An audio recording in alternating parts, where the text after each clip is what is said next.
당신의 마음을 소중히 여기는 안산단원 FM.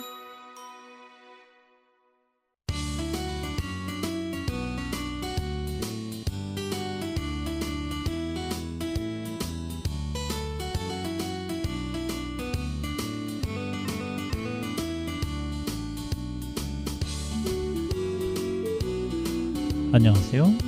88.7MHz 단원 FM에서 보내드리는 LQ를 지향한다. 천원석의 횡설수설인문학 8월 7일 83번째 방송을 시작하겠습니다. 참고로 LQ는 낮은 수준을 뜻하는 로우 퀄리티의 준말입니다. 저는 진행을 맡은 천원석입니다.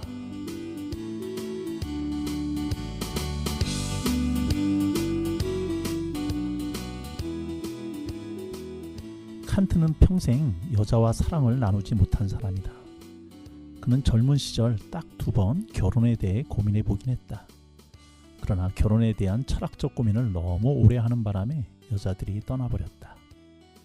칸트는 50살이 될 때까지 호텔에 살면서 매일 같은 식당에서 같은 밥을 먹고 매일 같은 시간에 일어나서 하루에 2번 같은 시간에 산책을 하고 같은 시간에 잠자리에 들었다. 이토록 정확한 남자가 가장 정확하지 못한 정보를 가지고 있었는데 그게 결혼과 여자에 대한 것이었다. 오나시스나 거룩한 이름을 가진 칸트는 여자에 대한 편견 때문에 평생 사랑을 하지 못한 사람들이다. 오나시스는 여자를 백화점에 진열된 상품으로 알았고 칸트는 여자를 책임지고 싶지 않은 형이 하악으로 받아들였다. 제가 방금 읽어드린 구절은 이명인이 펴낸 오늘 밤 주제는 사랑 중에 나오는 한 구절입니다. 사람을 사랑하지 않고 사람에 대해 생각하고 분석만 하는 사람이 있습니다.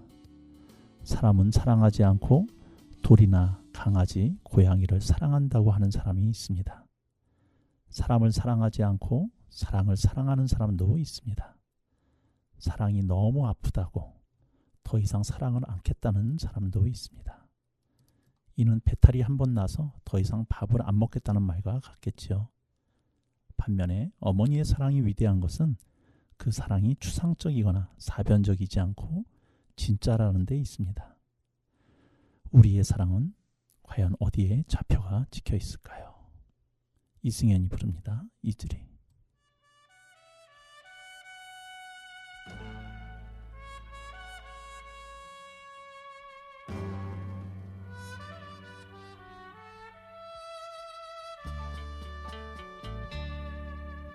그토록 사랑한 그림을 보내고 어이에 나 홀로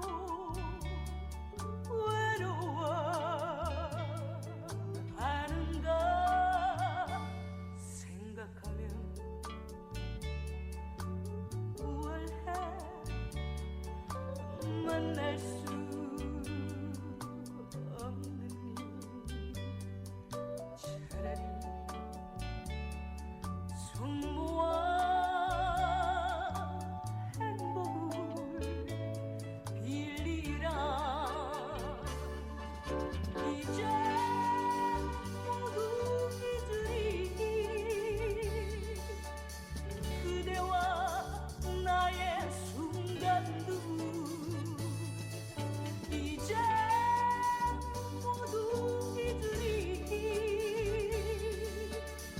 그날의 행복 꿈이라고 생각하면 무얼해 만날 수 없는 일. 차라리 손 모아 행복을 빌리라.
성모와 행복을 빌리라.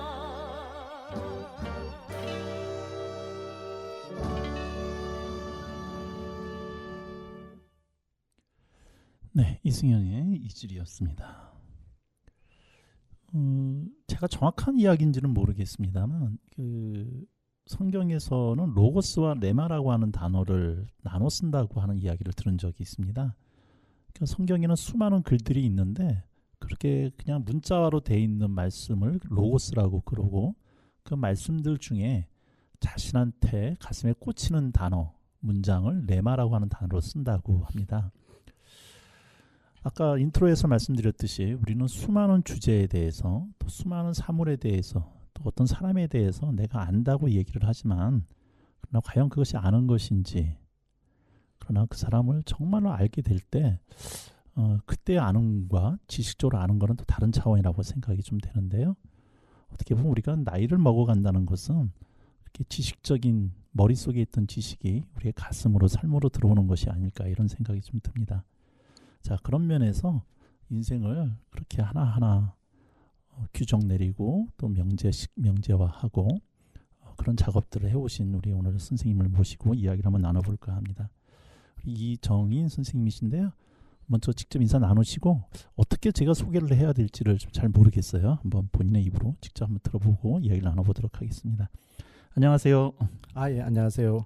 예, 저는 이정희라고 그 안산에서 책방 들락날락이라는 곳을 이제 운영에 참가를 하고 있습니다. 네, 지금 이제 처음에 딱 치고 들어오신 단어가 책방 서점직이다. 네. 그걸로 얘기를 하셨는데, 근데 이제 제가 우리 이정인 선생님을 모실 때는 여러 가지 어떤 캐릭터가 좀 있으세요. 우선 철학가이기도 하시고, 철학을 전공하셨으니까 또 노동운동가이기도 하시고, 번역가이기도 하시고, 또 책을 쓰신 저자이기도 하시고, 한 사람이 어떻게 이렇게 여러 가지를 할 수가 있나. 그래서 처음에 말씀드렸듯이 여러 가지로 우리 이정인 선생님을 소개를 할 수가 있겠지만 과연 이정인 선생님의 진짜 본질은 뭘까라는 고민 때문에 이런 인트로를 한번 준비를 해봤습니다. 선생님께서 들락달락을 얘기하셨지만 그건 지금 하시는 일이고 본캐라면 어느 쪽에 더 가까우실 것 같아요? 사실 뭐 노동운동을 좀 오래 했어서 네. 노동운동을 했던 사람이라고 보는 게 그게 본캐가 맞는 것 같고요. 네. 예, 요즘은 이제 사실 뭐 좀 이렇게 노동운동이라기보다는 이제 책방지기하면서 여러 가지 이제 책 읽기 모임 같은 것을 진행하고 있습니다. 네. 자, 그러면 그 천천히 하나씩 얘기 좀 풀어주기로 해주시고요. 댁은 지금 안산이 아니신 걸로 좀 알고 있습니다. 네네. 어디시죠? 댁은? 그 과천 쪽에 살고 과천 있어요. 쪽에? 예, 선바위역 근처에 살고 있습니다. 안산은 어떻게 연결이 되신 건가요? 안산은 여기 좀 아는 사람들이 좀 있었고 그래서 여기 이제 책방을 만들 때 이제 좀 이렇게 같이 참여를 하게 되면서 안산이랑 좀 이렇게 연결이 되죠. 지금도 잘 몰라요. 근데 여기 책방이 생긴 지가 한 8년 정도 된 것 같은데 근데 지금 또 뭐 그냥 뭐 중앙, 고잔 뭐 이런 쪽만 좀 알지 지금 또 뭐 잘은 모르는 것 같습니다. 네. 네. 가장 장사 안 되는 가장 힘든 업종 중에 하나가 서점이잖아요. 네, 그렇죠. 근데 특별히 서점을 하셔야겠다. 무슨 뭐 어떤 의도가 있으셨을까요? 근데 서점이라기보다는 이제 처음에 지금 이제 다 그것도 안 하고 있는데 이제 책방 들락날락은 여기 그 팸처럼 저기 책 약간 북카페 네, 형태로 책을 좀 갖다 놓고 거기서 이제 처음에는 이제 커피 음료수 같은 것도 팔고 테이블도 좀 만들어 놓고 그리고 이제 그 책방에서 그 출판사에서 책을 떼어서 책도 좀 팔고 이렇게 이제 시작을 했었는데 이제 그 많은 자영업자들의 그렇게 고통스러워하듯이 다 장사가 잘 안 되니까 하나씩 이제 기능이 없어지기 시작해서 지금은 이제 그 법무법인 원곡이라고 네. 한남 법조타운에서 이제 약간 노동과 이주 중심으로 이제 그 법률 활동가들의 사무실에서 그 조그맣게 방 하나 이렇게 얻어서 거기 책 갖다 놓고 뭐 책 모임 같은 것만 진행을 하고 있습니다. 아니 이게 서점을 여실 때도 내가 이걸로 내가 호구를 감당할 수 있겠다 뭐 이런 기대를 하고 열 건 아니시잖아요. 그렇죠. 네. 근데 어차피 돈이 될 거라고 생각을 안 하셨는데 여셨다는 거는 뭐 그 공간을 뭐라 그럴까요? 나름대로 어떤 모임의 어떤 거점으로 만드신다든가 아니면 그런 걸 통해서 관계를 이어나가겠다. 어떤 다른 목적을 위해 전초 기지로서 여셨던 거 아닐까 이런 생각이 좀 드는데. 좀 뭐 이렇게 뭐 사람들을 좀 만나고 뭐 이런 어떤 그 책방에서 주로 이제 하는 모임이나 이런 것들이 보면 약간 뭐 사회 비판적인 뭐 사회과학 같은 책들, 뭐 페미니즘이나 이런 거 이제 주로 이제 많이 했으니까 예, 그런 것들을 가지고 사람들을 만나는 공간으로 좀 생각을 했던 거죠. 친구들이나 가족들이나 아니면 주변의 지인들이 재미있다는 얘기는 안 들으실 것 같아요. 네. 예, 그런 편입니다. 예, 원래 고향은 어디세요? 아, 전 대구입니다. 아, 대구에서. 예. 예, 대구에서 사시다가 전공을 철학으로 하신 걸로 제가 알고 있는데요. 예, 뭐 철학을 특별히 하셔야겠다, 전공해야겠다, 뭐 어떤 의도가 있으셨을까요? 그건 뭐 거의 옛날 얘기인데, 예. 보통 이제 철학과도 사실 뭐 철학과 가고 싶어서 가는 게 아니라 점수를 많이 맞춰서 많이 가거나 뭐 이렇게 하는 거고. 저는 이제 저 같은 경우에는 고등학교 때 약간 이제 뭐 실존주의라든지 뭐 도스토옙스키라든지 이런 데 이제 잠깐 빠졌던 적이 있었어요. 네. 그래서 이제 뭐 그때 어린 마음에 약간 반쯤 허세도 섞여가지고 혼자 이제 앉아서 뒤에서 이제 뭐 러시아 소설이나 뭐 시지프스의 신화나 뭐 이런 책들 읽으면서 나는 철학과를 가겠다 막 이렇게 이제 했었었는데 어쩌다 보니까 이제 성적이 맞아가지고 철학과를 가게 됐던 거고. 그래서 뭐 철학과 가면 사실 이제 그런 거 공부할 줄 알았거든요. 네. 실존 좀 신, 죽음 뭐 이런 거 공부할 줄 알았는데 뭐 가자마자 술 먹기 시작해가지고 술 마시고 데모하고 술 마시고 데모하고 뭐 예. 거의 뭐 그러다가 졸업한 거죠 사실. 아니 그럼 어렸을 때부터 이렇게 좀 조숙하신 편이셨어요? 글쎄요, 그건 잘 모르겠는데. 네. 아니 이제 고등학교, 중학교 뭐 그런 생각을 고등학교 때 잠깐 할 수는 있죠. 특히 어떻게 보면 성향적으로는 여성들이 좀 더 깊은 생각을 하고 남자들은 놀기 바쁘고 축구하기 바쁘고 또 그 당시에는 또 이제 학력고사 세대시잖아요. 네네. 예. 뭐 이제 그 고등학교 들어가서는 이제 대학에 대한 입시 때문에 다른 생각 할 수 있었던 환경도 아니셨을 텐데 뭐 그런 것들에 대한 빠지시고 고민하시고 하셨다라는 거는 어렸을 때부터 뭔가 일찍 조숙한 느낌. 그래서 다른 친구들하고 얘기할 때 좀 약간 양이 안 찬다든가 뭐 이런 느낌이 좀 있으셨을 것 같기도 한데. 사실 뭐 그런 것도 좋아했지만 뭐 만화라든가 뭐 무협 소설 이런 것도 좋아해서 뭐 그냥 뭐 고등학교 때 그런 거 보면서 뒤에 그 앉아서 교과서 뒤에 책 숨겨놓고 뭐 그렇게 읽고 애들하고 잡담하고 뭐 그렇게 지냈던 것 같아요. 그렇게 해서 대학을 철학과로 가셨는데 어쨌든 철학을 한다라고 하면은 그 당시만 해도 이게 먹고 살 수 있어 나중에 이렇게 얘기되잖아요. 근데 뭐 집에서 혹시 철학과 간다고 할 때 뭐 갈등이 없으셨는지? 저는 저희 세대 때는 뭐 특별하게 집에서 뭐 그렇게 막 어디 가라고 저희 집 분위기는 좀 그랬던 거고 그냥 저 고등학교 1학년 때 담임 선생님이 고3 때 저를 한번 지나가다 잡으시다가 너 철학과 간다며 그래가지고 네 그랬더니 먹고 살기 힘든 길이다. 잘 생각해봐라. 한마디 하고 가시더라고요. 네. 아니 저도 고3 때 저희 학교에서는 제가 다녔던 학교에서는 어떻게든 좀 그나마 명문이라고 하는 데로 좀 보내려고 점수에 맞춰서 어떤 과든 상관없이 학교 이름에 넣기 위해서 막 넣어주려고 했던 원서 쓰려고 했던 그런 기억들이 있어가지고 좀 고등학교 때 기억이 솔직히 좀 안 좋은 편이었는데 나름대로 본인의 길을 찾아가겠다. 그래서 철학과 가려고 하셨고 집에서 그런 것들에 대한 별로 없으셨다고 하니까 저는 좀 신선했거든요. 말씀 들을 때. 예. 철학도 가시면 이제 여러 가지 분야가 있잖아요. 서양 철학도 있고 동양 철학도 있고 뭐 있으신데 특별히 뭐 고등학교 때 러시아 소설이나 실존주의에 빠지셨다면 서양 철학 쪽에 좀 관심이 많으셨던 그렇죠. 것 같아요. 예. 서양 철학 쪽에 관심이 많아서 그래도 서양 철학 수업은 그나마 좀 들었던 것 같아요. 네. 동양 철학, 인도 철학, 뭐 불교 철학 이런 건 거의 수업을 들어간 기억이 별로 잘 안 나는 걸 보니 서양 철학 같은 쪽은 좀 그래도 뭐 몇 번이다 수업을 좀 들어갔던 것 같습니다. 네. 어쨌든 그때 그 철학을 바탕으로 하셔가지고 이제 책을 내신 게 철학의 기본이라고 하는 책을 좀 내셨어요. 아, 네네. 네. 뭐 책을 내게 된 어떤 계기가 있으실까요? 그러니까 학교 졸업하신 지가 꽤 됐는데 그 철학적인 공부들을 계속 쭉 해갖고 오셨던 건지. 철학에 좀 관심이 사실 이제 그 노동운동을 하다 보니까 이제 뭐 이렇게 글 같은 것도 많이 교육 같은 글도 많이 쓰게 되고 뭐 그런 과정에서 이제 사실 뭐 철학도 좀 중요한 분야라고 많이들 생각을 하잖아요. 그래서 사실은 이제 일반적으로 일을 하는 사람들이 철학을 공부할 수 있는 뭐 어떤 자료라든가 이런 것들이 굉장히 부족한 게 현실이고, 그래서 이제 제가 이제 옛날에 있던 단체 소식지에 하도 이제 재미가 없어가지고 그 매체 자체가, 그래서 거기 그나마 좀 재미있는 코너를 하나 넣어보자, 그렇게 해서 이제 좀 철학에 대해서 얘기를 하는 코너를 하나 만들어가지고 그걸 한 뭐 5번 정도 연재를 했었던 것 같아요.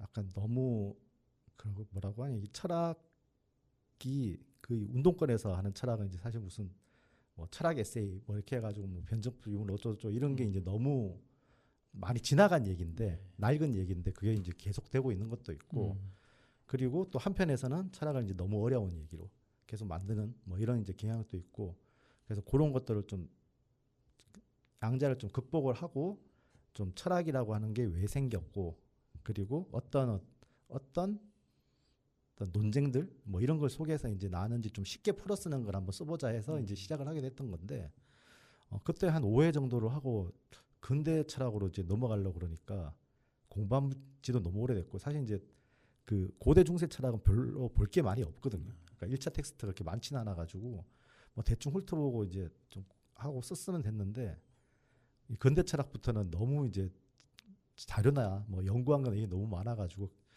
이건 진짜 공부를 좀 하고 써야 되겠는데 시간은 없고 그래가지고 사실 그냥 허지부지 됐었거든요. 그런데 이제 출판사라는 친구가 어떻게 이제 우연찮게 그 글들을 보게 돼서 이제 그걸 책이 그 원고가 괜찮은 것 같은데 책으로 냈으면 좋겠다고 제안을 해가지고 그것도 꽤 오래됐죠. 그래서 한 뭐 그 제안을 한 게 그 글 쓰고 나서 한 5, 6년 지났을 때 한 거고.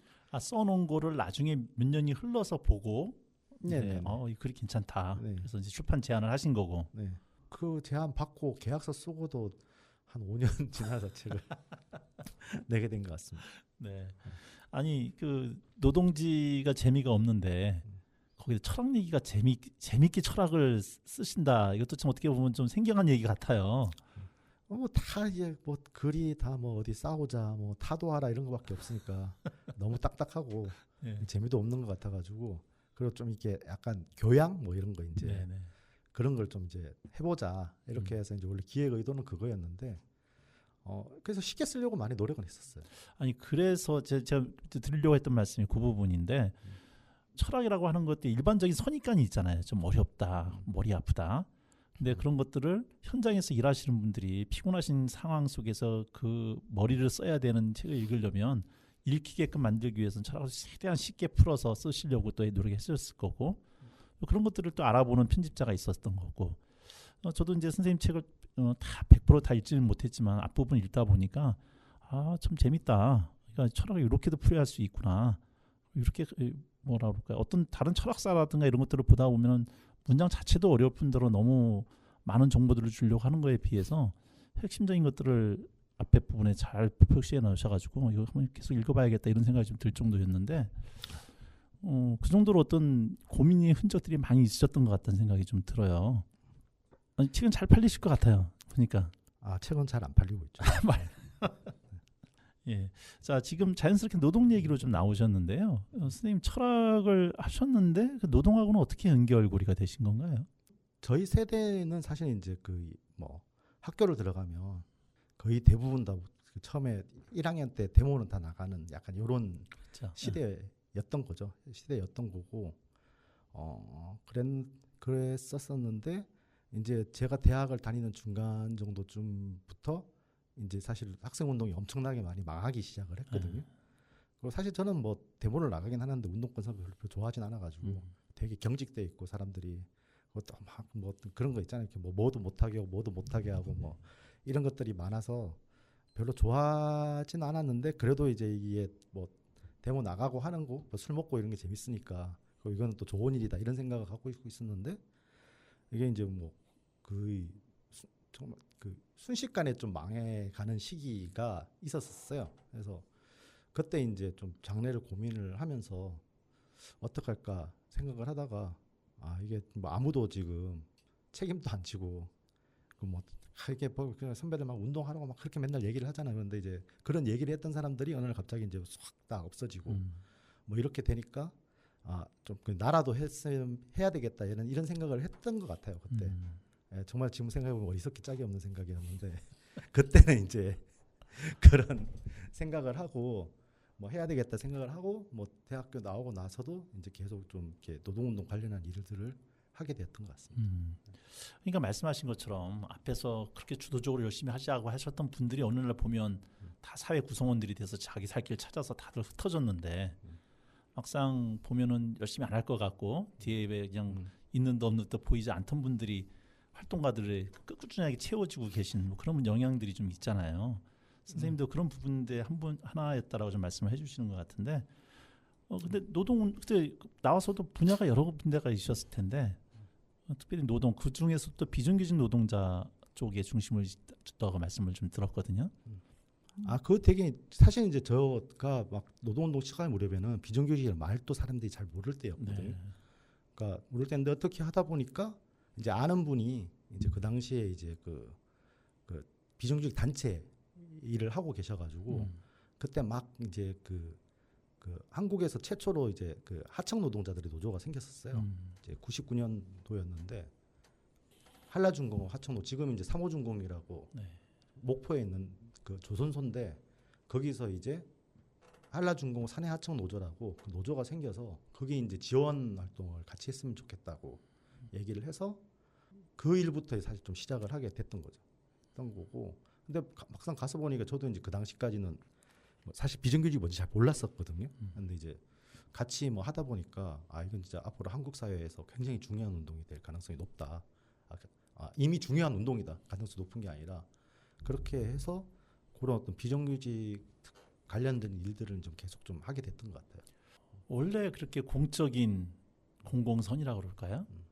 뭐 이런 것들에 대한 의식이 원래부터 좀 있으신 편이셨어요? 전혀 고등학교 때는 전혀 없었던 것 같고요. 저는 이제 사실 고등학교 때 거의 뭐 약간 오타쿠 뭐 이런 거라서 사회에 별로 그렇게 관심도 없었고 아까 뭐 얘기했지 뭐 어떨 때는 뭐 좀 고상한 척할 때는 철학책 같은 거 읽고 뭐 무슨 고전 소설 읽고 그러는데 사실 많이 봤던 건 주로 뭐 만화책, 뭐 일본 애니메이션, 뭐 무슨 뭐 이런 거 무협지 이런 거 이제 많이 보던 사람이라서. 사실 뭐 그때는 이제 오타쿠란 말도 별로 없었는데 사실 지금 보면 이제 그게 오타쿠였던 거죠. 그래서 사실 사회에 대한 관심 별로 없었던 거고 그냥 이제 대학 와서 이제 막 이리저리 이제 데모 다니고 이러다 보니까 그런 의식들이 좀 생겨났던 것 같고 친구들 또 같이 활동했던 나름대로 학생 운동했던 분들이 졸업하고 이제 하나씩 직장들 찾아가고 결혼도 하고 이렇게 안정된 모습들 찾아가는 거 보면서 갈등 같은 건 없으셨어요? 근데 그 갈등이라기보다는 아예 세상이 너무 불안정해져가지고 다들 비슷하더라고요. 보니까 사는 게. 그래서 원래 이제 사실 운동 이게 맞는 말인데 사실 이제 뭐 노동운동이나 뭐 시민운동 비슷하겠지만 사실 이제 거의 뭐 먹고 살기 좀 힘들고 되게 불안정하고 이런 게 이제 사실 굉장히 관두게 되는 원인도 되고 뭐 되게 많은 게 있는데 뭐 어떻게 하다 보니까 사실 저희가 이제 딱 IMF 지나고 막 사회가 막 바뀌는 과정이었던 거잖아요. 그러다 보니까 사실 지나고 보니까 뭐 딱히 뭐 더 잘 된 것 같지도 않고 그런 생각가 좀 들어요. 아니 또 부모님을 또 소환할 수밖에 없는데 이렇게 졸업하고 나서 이제 뭐 남들대로 이제 어쨌든 좀 번듯하게 직장도 다니고 뭐 평범한 삶을 살기를 원하시지 않았을까 부모님 그랬을 것 같은데. 그렇죠 당연하죠. 어떻게 설득하셨어요? 뭐 자식 이기는 부모는 없다고 그렇게 사는데 그래도 꽤 갈등도 꽤 있으셨을 것 같아요. 크게 생각보다는 그렇게 갈등이 없었던 것 같아요. 네, 그래도 좀 이해를 좀 많이 좀 해주셨던 모양이네요, 부모님들이. 저는 이제 사실 어머님밖에 없어가지고 어머님 이제 그 고향에서 이제 식당 하시고 그러고 사시니까 사실 이제 크게 이제 원래 어렸을 때부터 그렇게 간섭을 하시는 편은 아니었던 거고 이렇게 돈도 잘 먹고 뭐 하는지 잘 모르겠는데 뭔가를 하고 있는 것 같으니까 마음에 안 들어 하시는데 저희 어머님은 제가 뭘 하는지 정확히 모르세요. 가끔 물어보시긴 하는데 정확히는 지금도 잘 모르시는 것 같더라고요. 지금 정정하신 모양이세요, 그래도. 몇 년 전에 쓰러지셔가지고. 아이고. 지금은 이제 제가 이렇게 모시고 올라와서 집 근처에 이제 조금 가까이 지금 네. 사시고 있습니다. 네, 그러시구나. 네, 자 얘기를 쭉 풀어갔는데요. 뭐 잠깐 노래 한 곡 좀 듣고 나머지 이야기 좀 이어가도록 하겠습니다. 노래 부탁을 드렸는데 역시 요새 얼마 전에 돌아가신 김민기 선생님의 노래를 또 신청을 좀 해주셨습니다. 아마 노동 현장에서도 또 많이 불렀던 노래가 아닐까 싶습니다. 김민기 선생님의 목소리로 듣습니다. 아침 이슬.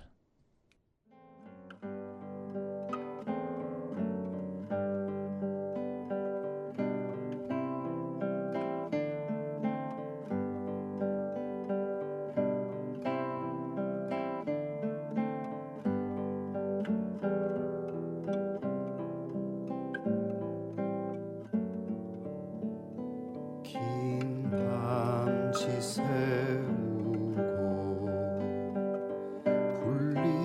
불림마다 맺힌 진주보다 더 고운 아침 이슬처럼 내 맘에 서름이 알알이 맺힐 때 아침 동산에 올라 작은 미소를 배운다. 태양은 묘지 위에 붉게 떠오르고 한낮에 찌는 더위는 나의 시련일지라. 나 이제 가노라.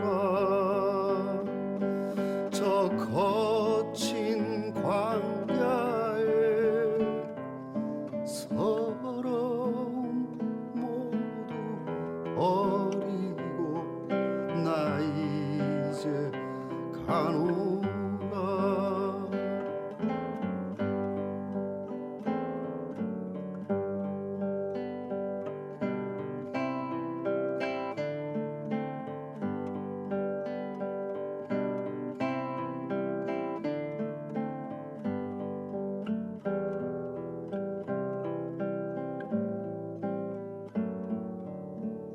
내 맘에 서름이 알알이 맺힐 때 아침 동산에 올라 작은 미소를 배운다.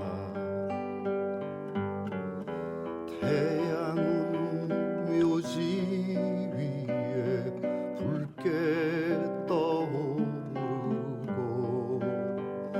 한낮에 찌는 더위는 나의 시련일지라. 나 이제 가노라. 저 거친 광야에 서러움 모두 버리고 나 이제 가노라.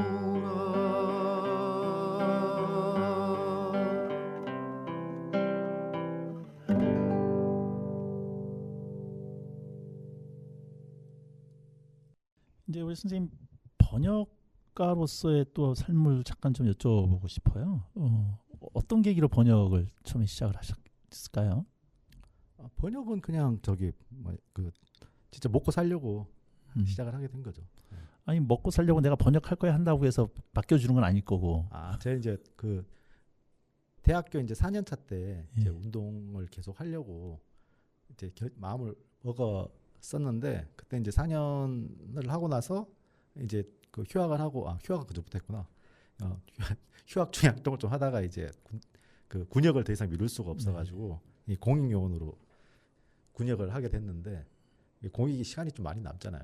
그래서 이제 생각을 해보니까 이제 먹고는 살아야 되는데 그 당시에 이제 보면 거의 운동권들이 그 사교육을 되게 많이 했었거든요. 네. 그러니까 뭐 학원 강사라든가 되게 많이 했는데 일단 그거를 별로 하고 싶지는 않다는 생각은 좀 들었었고, 근데 저는 뭐 그런 일을 하는 거는 저는 아무 그건 네네. 없어요. 예. 그러니까 왜냐하면 다 먹고 살기 힘들기 때문에 사실 다른 일을 하면서 좀 이렇게 돈을 벌 수 있는 게 사실 그 선택지가 별로 없거든요. 그렇죠. 그런데 이제 저는 이제 사교육을 별로 안 받아봤고 또 크면서 그리고 이렇게 학원 강사들이랑 저도 이제 학생운동 말기에 이제 많이 일을 했는데 시간 약속을 잡기가 너무 힘들더라고요. 네.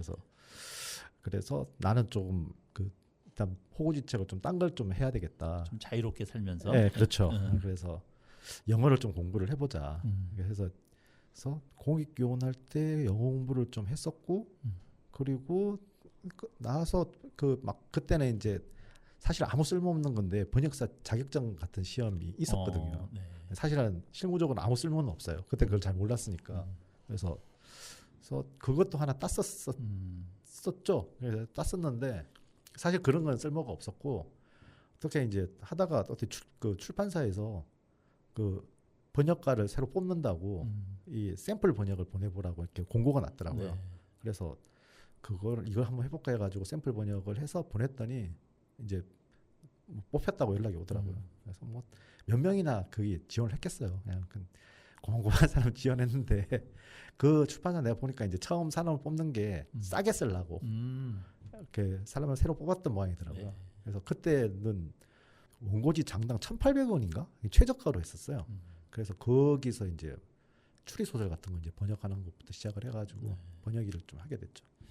그 번역을 저희 같은 일반 사람은 잘 모르는데 그 1,800원이라고 하는 게 이제 원고지 한 장당 200자 원고지 한 장당 그렇죠. 금액이죠. 네, 그렇죠. 그러면 예를 들어서 300페이지 기준으로 일반 교과서 그게 신국판이라고 하나요? 그 정도 크기로 일반적인 나오는 책 300페이지 정도 되려면 원고지가 몇 장 정도가 나와야 되는 건가요? 그게 원고지는 제가 정확히 모르겠고 제가 그때 1,800원 받으면서 그런 책을 번역을 해가지고 한 200만 원 받았던 것 같아요. 몇 개월 하셔가지고요? 보통 3개월 줘요. 3개월에. 네. 그 책 한 권 번역하는데 출판사에서 보통 소설 같은 경우에는 한 3개월 정도 주거든요. 3개월에 200만 원이면은 한 70만 원 정도네요. 월. 그렇죠. 약간 20년 전이라는 것도 약간 물론 물가로 네. 따진다면. 네. 아니 적은 돈이죠. 그러니까 드리는 시간에 비해서. 아니 그러니까 지금 그걸 제가 여쭤보는 건데 그 3개월이라고 해서 내가 뭐 하고 싶을 때 대충 떼어서 할 수 있는 게 아니라 나름대로 신경 쓰고 다 봐야 되고 또 조사할 건 조사해야 되고 하는 것들인데 그거에 비해서 원고료 자체 받는 하기가 작가들 자체도 원고료가 이렇게 대형 작가 아닌 이상은 다들 작으니까. 아니, 원고료 그 작가들 받는 돈이 번역가들보다 더 적어요. 아 그래요? 네. 더 많아야 될 것 같은데. 근데 예를 들어서 출판사에서 신인 작가들 같은 경우에 글 쓰는 필자들 같은 경우에 선인세로 100에서 150 정도 주는 걸로 제가 알고 있거든요. 근데 번역가는 뭐 그래도 그보다 많이 받으니까. 사실 그렇죠. 이게 약간 한국의 출판 구조가 영세하다 보니 다 서로가 서로를 착취하는 구조. 대신 번역가는 예를 들어서 작가는 뭐 이렇게 해서 그냥 보통 1세 찍고 마는 게 보통은 이제 일반적인 작가인데 그래도 몇 세 찍다 보면은 부수에 따라서 인세가 들어오잖아요. 번역가는 그런 인세는 없을 거 아니에요. 번역가들도 사실은 선인세 개념이긴 해요.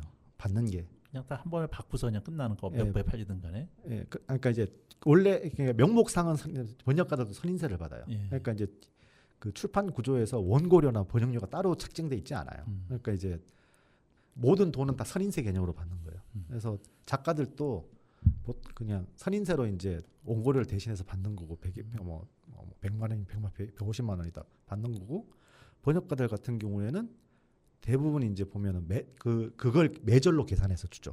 원고지 매수. 네, 매수로 계산을 해가지고 선인세라고 주는데 이제 보통 거기서 끝나는 거죠. 더 이상 정보 없이. 그런데 이제 일반적으로 이제 번역사들끼리 얘기할 때는 그 인쇄 계약도 있긴 있어요. 그러니까 인쇄 계약도 있긴 있는데, 그러니까 이제 대신 한 번에 주는 돈을 적게 주는 대신에 인쇄를 계속 주겠다고 하는 계약도 있긴 있는데, 그거는 이제 되도록 하지 말라고 얘기를 해요. 왜냐하면은 한국에서 1세가 다 팔린 책이 10%가 안 되거든요. 아, 그래요? 10% 정도밖에 안 될 거예요. 그러니까 1세를 다 파는 책이. 그러니까 인쇄 계약을 하면은 돈을 엄청 적게 받을 수 있어요. 그래서 보통은 다 매절로 무조건 계약하라고 많이 얘기를 하죠. 아예 처음에 그냥 목돈 비슷하게 한번 받아버리는 걸로. 그렇죠. 그러니까 그 책이 정말 잘 팔릴 거라는 확신이 없으면, 근데 그거는 사실 누구도 확신할 수 없는 거기 때문에. 지금까지 한 몇 권 정도 번역을 하셨어요? 지금 출판된 것만 치면 뭐 좀 되겠죠. 제가 출판된 것만 치면은 뭐 10권 정도 번역한 것 같은데. 뭐 근데 뭐 엎어진 책도 많고 그냥 돈만 받은 책도 꽤 되고 그러니까. 네. 돈만 받고서 안 하고 출판사가 뭐 문을 닫는가 이런 건가요? 그러니까 출판을 포기하는 책들이 그때는 그럴 경우에 이제 반만 닫는 경우가 많아요. 원래 몽골에서 번역료에서. 그것도 되게 웃기죠. 이게 그 출판사가 경영해서 책임을 져야 되는데, 근데 그게 사실 이제 번역가 책임으로 돌아오는 일들이 많은 거죠. 아니 근데 이렇게 이제 번역가를 앞에 두고서 제가 이런 말씀 드리는 건 좀 실례되는 건 알지만 때로 책을 읽다 보면 도대체 무슨 말인지를 모를 때가 있어요. 번역책을 읽다 보면. 그래서 이제 저는 농담 삼아 번역책을 읽을 때 혹시 이해가 안 되면 그건 당신이 지식이 모자라서가 아니라 번역의 엉망이라 그렇다 생각하고 읽자. 그럴 때가 있거든요. 거의 대부분 그렇죠. 거의 그 번역을 잘못했을 경우가 많은 거죠. 아니 그러니까 전문적으로 번역을 가지고 업을 삼아서 어떻게 호구를 진행하시는 분들인데 번역의 엉망이라는 개념은 어떻게 이해를 해야 되는 건가요? 일단 뭐 구조적으로 일단 번역을 해서 잘 먹고 살 수 있는 번역료가 아까도 말씀드렸지만 되게 짠 거잖아요.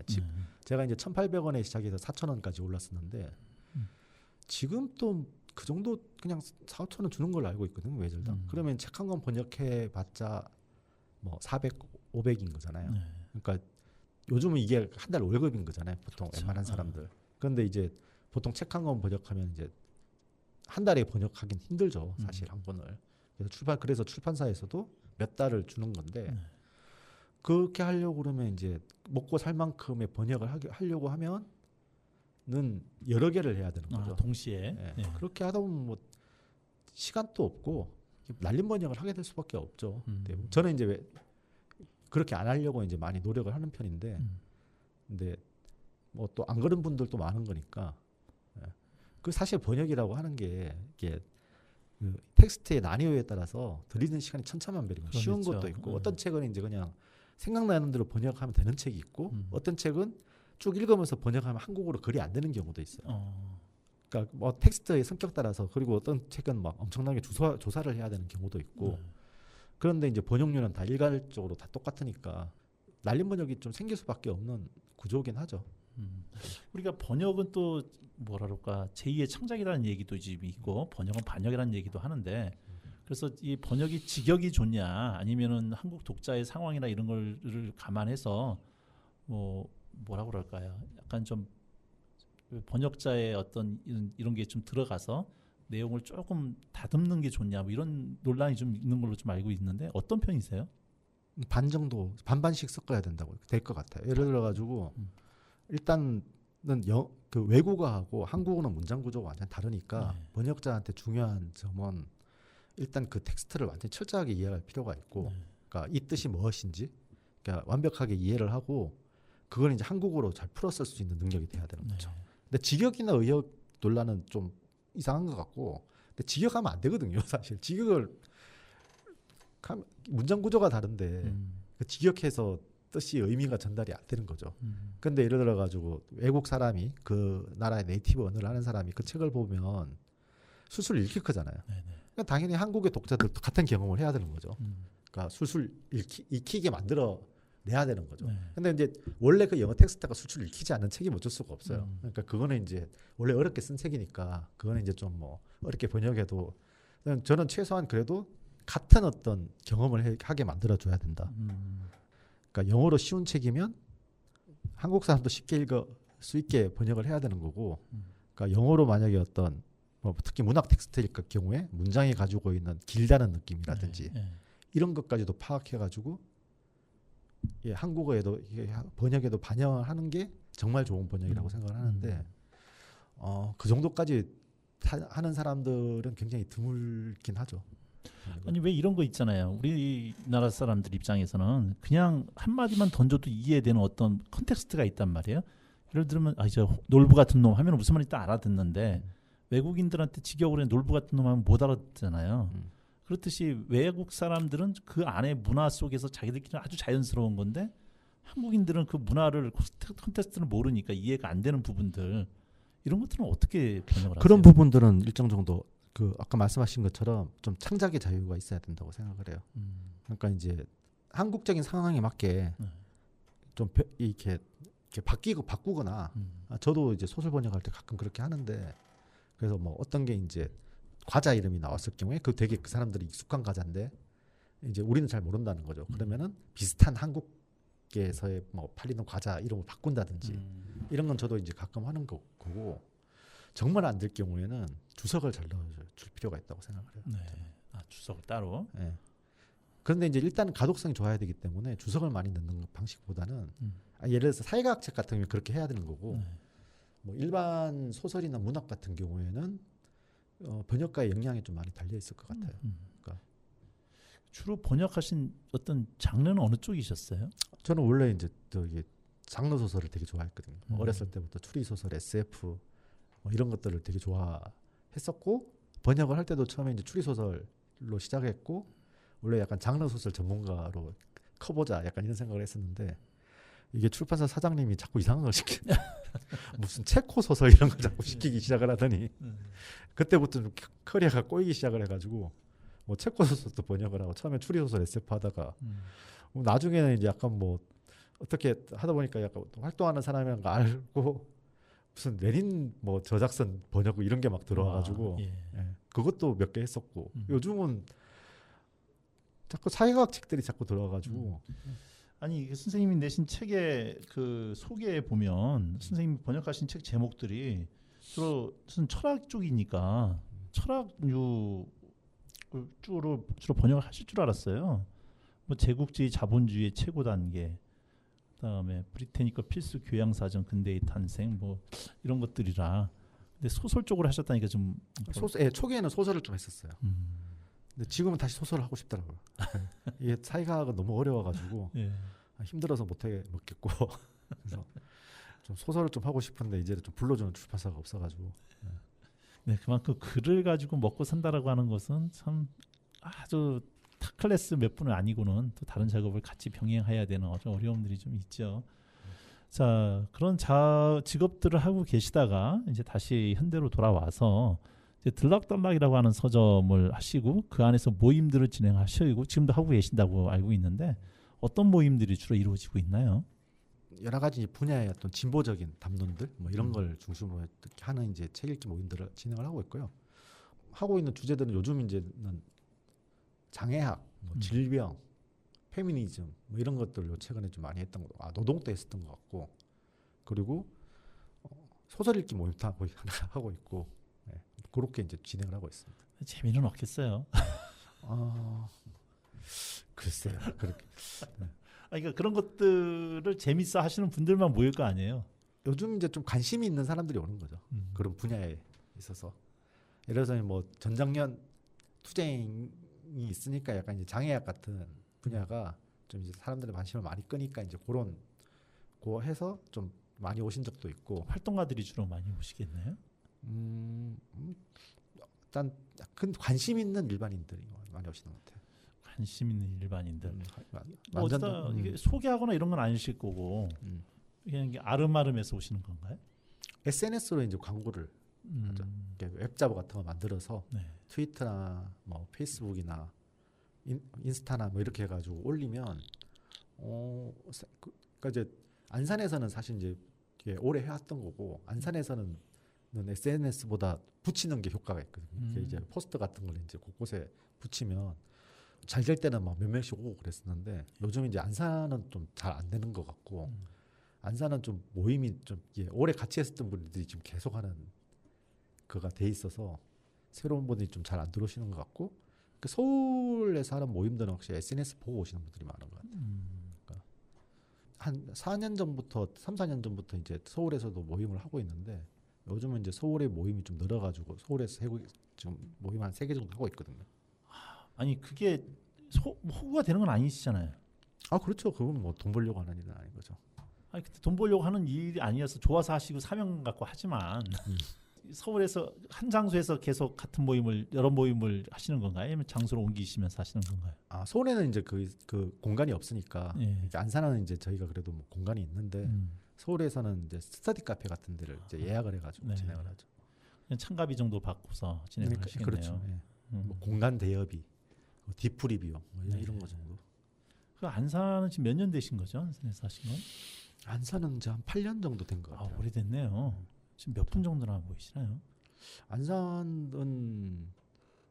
지금 모임은 한 6분 정도, 책 읽기 모임에서는 한 6분 정도 있는 것 같은데, 글쎄 이게 약간 안산은 좀 잘 될 때도 있었는데 지금은 이제 좀 안산에서는 좀 이게 뭔가 새롭게 이제 오시는 분들은 잘 없어가지고 저희 책 읽기 모임에는.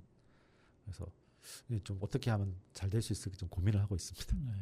아니 홍보 모임 이름이 들락달락 모임인가요, 그냥? 책방 들락날락에서 이제 여러 가지 모임을 하는 거죠. 네. 정기적으로 이렇게 해서 뭐 어떨 때는 장애를 주제로, 어떨 때는 또 다른 주제를 가지고 저희 패턴이 이제 책을 한 3권, 4권 정도 골라가지고 그 주제에 홍보를 하고 오시면 이제 그 책 3권 읽고 3권, 4권 읽고 또 다른 거 하고 약간 이런 식으로 하거든요. 안 오실만 하네요. 아니 책 한 권도 이렇게 독서 모임 하다 보면 한 달에 한 번이라도 책 한 권 올려놔도 그 책도 안 읽고 오시는 분들이 태반인데 한 번에 모일 때 3권, 4권을 읽고 와서 토론하자고 하면 한 번은 그렇게 한 번이 아니라 한 번은 한 달에 한 권이죠. 한 권. 한 권을 이제 그냥 그 주제에 따라서 한 3개월, 4개월 한다는 거죠. 그 모임을 이제 사실 3개월, 4개월 정도 이제 유지를 한다는 거고. 한 가지 주제를 가지고. 네. 그럼 한 가지 주제를 책 몇 권을 정해서 읽어 나간 다음에 그 한 주제에 대한 나름대로의 어떤 지식 기반적인 것들은 좀 모임에 참여하면 잘 쌓이겠네요. 그런 부분들은. 제가 많이 배우고 있어요. 저도 이제 사실 뭐 장애학이나 뭐 이런 거 잘 알지는 못하는 분야인데 이제 저는 계속 하니까 이제 많이 배우고 있죠. 아 근데 죄송합니다만 저도 나름대로 안산에서 독서 운동을 좀 한다고 꽤 여러 가지 활동들을 하고 있었는데 제가 본 적이 없는 것 같아요. 그러니까 이게 좀 뭐 지역에서 좀 이렇게 뭐라고 하니 이렇게 홍보가 잘 안 되는 것 같더라고요. 그러니까 그걸 어디다 붙이셨어요? 도서관에 붙이시는 건가요? 약간 뭐 번화가, 뭐 도서관 이런데 이제 이렇게 곳곳에 이제 포스터 같은 걸 많이 붙였는데, 네. 근데 뭐 잘 떨어지기도 하고 뭐 그렇게. 근데 그거 보고 또 오시는 분들은 몇 명씩은 있으셔가지고. 네. 근데 여기는 약간 SNS 같은 걸로는 잘 안 되는 것 같고. 뭐든지 안 돼요. 책 읽는 모임은. 그건 맞습니다. 예. 네. 책 읽는 모임은 일단 저희는 이제 주로 약간 이제 일하시는 분들 대상인데 약간 활동가나 바쁘시다 보니까 이제 그 책은 정말 잘 안 읽어 오시는 것 같긴 하더라고요.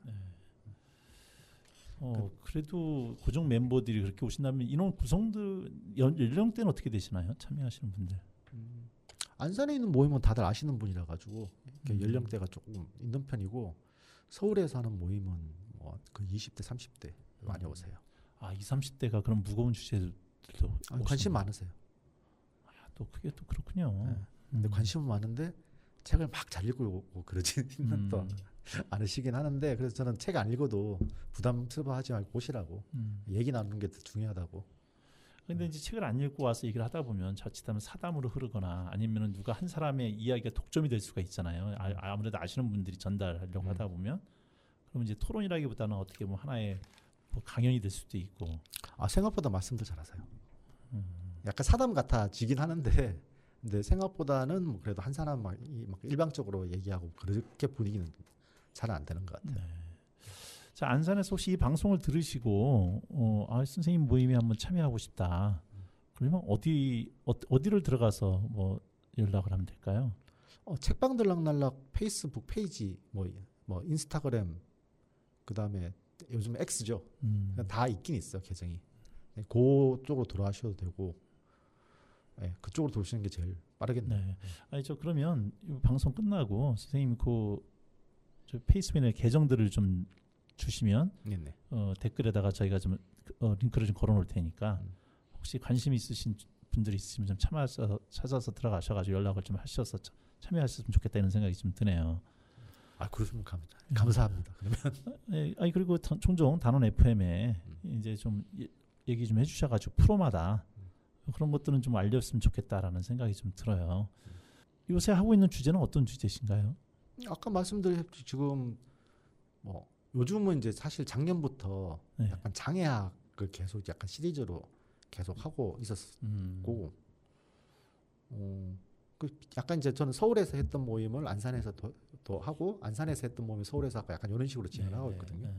그래서 안산에서는 노동 관련해서 최근에 노동에 관련했던 책들을 이제 몇 권 골라가지고 본 적도 있어서, 야, 다음번 서울에서는 이걸 할 생각이고, 안산에서는 이제 8월 달부터 질병과 노화에 관련된 책들을 한 3권, 4권 정도 골라서 이제 한 4개월 정도 진행을 하려고 좀 계획 중입니다. 곧 이제 웹자보 만들어서 홍보를 할 생각입니다.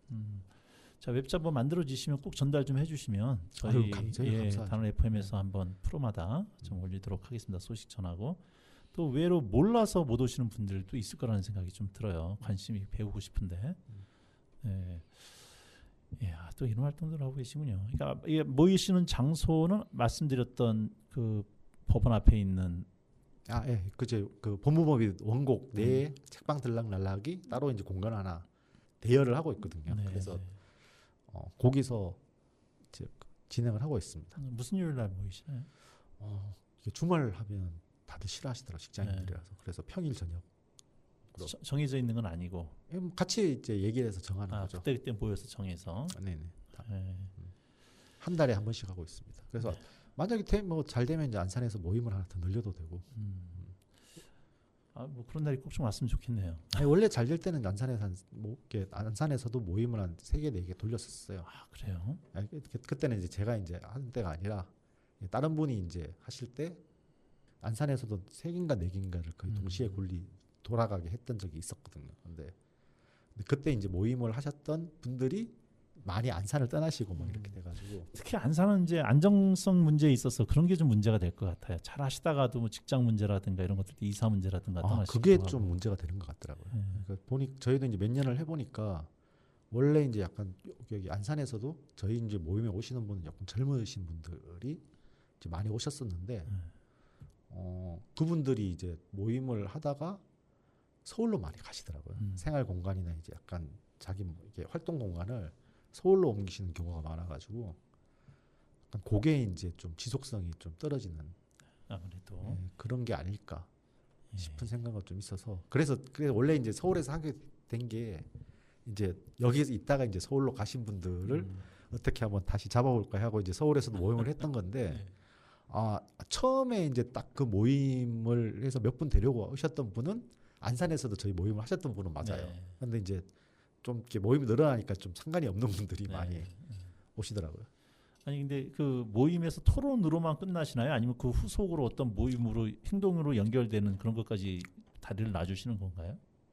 그랬으면 좋겠는데 뭐 사실 서울은 지금 한 지가 얼마 안 돼가지고 옛날 안산에서는 이제 모임 잘 될 때 이제 뭐 안 유명한 연대라고 같이 가서 뭐 이렇게 막 박근혜 이렇게 막 할 때 이제 같이 피켓팅도 하고 약간 이런 거 했었거든요.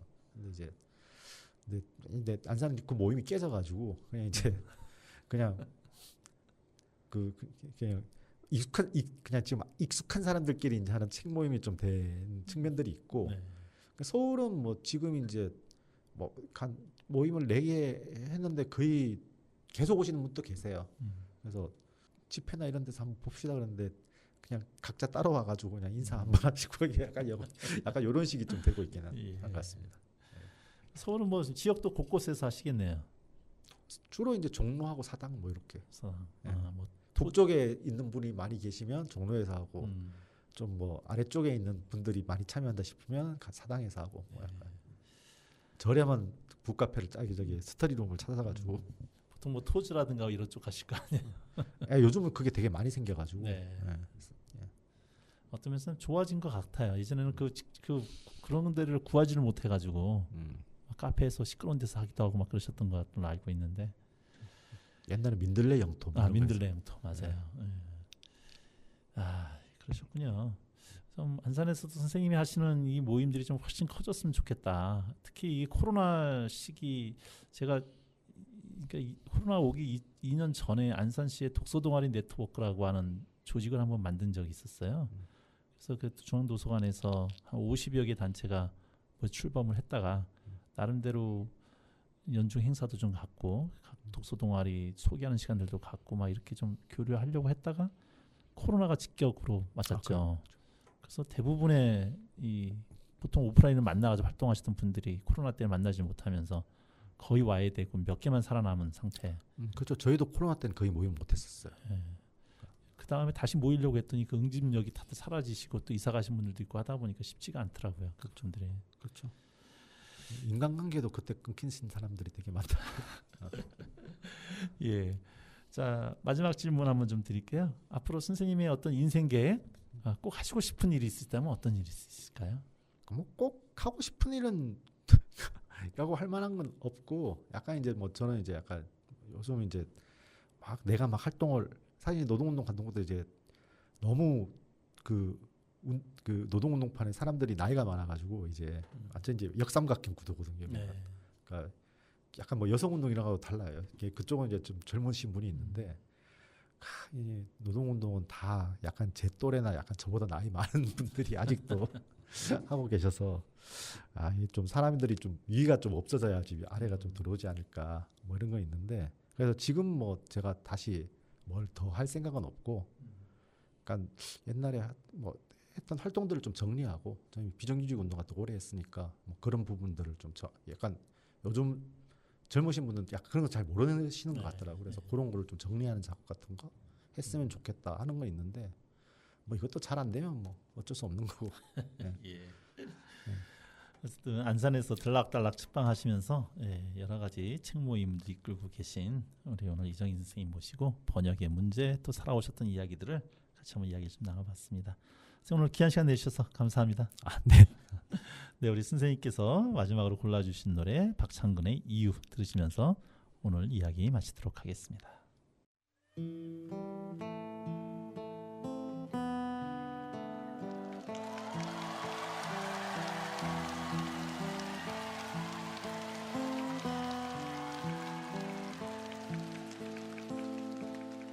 내게 목을 죄는 쇠사슬을 준다면 나는 순순히 응하진 않을 거야. 물어볼 거야.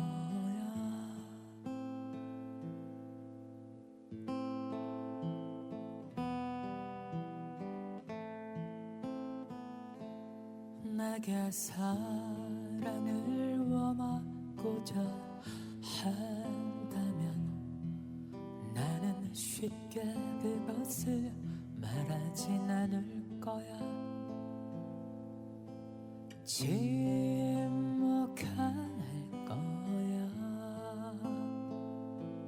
왜 내가 인정해야 하는지, 왜 내가 상처를 받아야 하는지, 그 대답을 들어야만 할까봐. 그것이 내가 줄 최선의 것인지, 나는 어떤 책임을 다할 수 있는지, 창문을 열어 새벽 바람을 맡을까 봐.